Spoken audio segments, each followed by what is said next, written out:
Crown product பார்த்தீங்கன்னா medium சைஸ்லேயும் வரும், பிக்லேயும் வரும். ஸோ நான் இப்போ ட்ரெடிஷ்னலாக ட்ரெஸ் பண்ணி கொடுத்துட்டு ஃப்ரண்ட்டில் வந்து ஹேர் கவர் பண்ணுறதுக்கு ஒரு சின்ன ப்ராடக்ட் நான் யூஸ் பண்ண போகிறேன். ஸோ இந்த ப்ராடக்ட் பார்த்தீங்கன்னா ரொம்ப தின்னாக தான் இருக்கும். என்னோட கலருக்கு மேட்ச் ஆகிற மாதிரி நாங்கள் பண்ணியிருக்கோம். ப்ளஸ் இதில் வந்து கிளிப்ஸ் இருக்கும். அந்த கிளிப் நான் ஓப்பன் பண்ணிட்டேன். ஸோ எனக்கு இப்போ வந்து கொஞ்சம் ட்ரெடிஷ்னலாக வேணுன்றதுக்காக மிடில் பார்ட்டிஷன் வச்சிருக்கேன் நான்.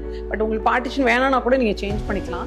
ரொம்ப ஈஸி தான் இது போடுறது. ஜஸ்ட் இப்படி அட்டாச் பண்ணிட்டு பின்னாடி இருக்க கிளிப்பையும் நம்ம லாக் பண்ணோம். லாக் பண்ணதுக்கு அப்புறமா இந்த சைடுக்கும் இந்த சைடு நம்ம எப்போதும் எடுக்கிற மாதிரி எடுத்துட்டா இந்த போர்ஷன் பார்த்தீங்கன்னா பார்க்கறதுக்கு வந்து ரொம்ப நேச்சுரலாக இருக்கும். ப்ளஸ் நீங்கள் இந்த இடத்த மட்டும் ரொம்ப டைடியாக இல்லாமல் 1 or 2 ஹேர் அந்த மாதிரி எடுத்து விட்டுட்டீங்கன்னா நம்ம எப்போதும் எப்படி நம்ம கோம் பண்ணுவோமோ அதே மாதிரி ஜஸ்ட் கோம் பண்ணி கிளிப் பண்ணிடணும். ஸோ நம்ம ஜென்ரலாக யூஸ் பண்ணுற கிளிப் தான். அதை ஜஸ்ட் அப்படியே நம்ம ஹேர் எப்போதும் போடுற மாதிரி போட்டுட்டு கீழே நம்ம போனிடெயில் வேணாலும் போட்டுக்கலாம். இல்லை நம்மளுக்கு வந்து ஹேரை வந்து இப்படியே ஜஸ்ட் ஓப்பனாக விடனாலும் விடலாம். உங்களுக்கு எது கம்ஃபர்டபுளாக இருக்கும் நீங்கள் அந்த மாதிரி ஸ்டைல் பண்ணிக்கோங்க. நான் வந்து மிடில் பார்ட்டிஷன் வேணும், பிகாஸ் ட்ரெடிஷ்னலாக ட்ரெஸ் பண்ணி கொடுத்துட்டு மிடில் பார்ட்டிஷன் இருந்தால் நல்லா இருக்குமேன்ட்டு நான் இந்த மாதிரி மிடில் பார்ட்டிஷனோட போட்டிருக்கேன். ஸோ உங்களுக்கு இந்த மாதிரியான ஸ்டைல் பண்ணணும்னா ரொம்ப ஈஸி தான். வித்தின் 2 minutes நம்ம பண்ணிக்கலாம்.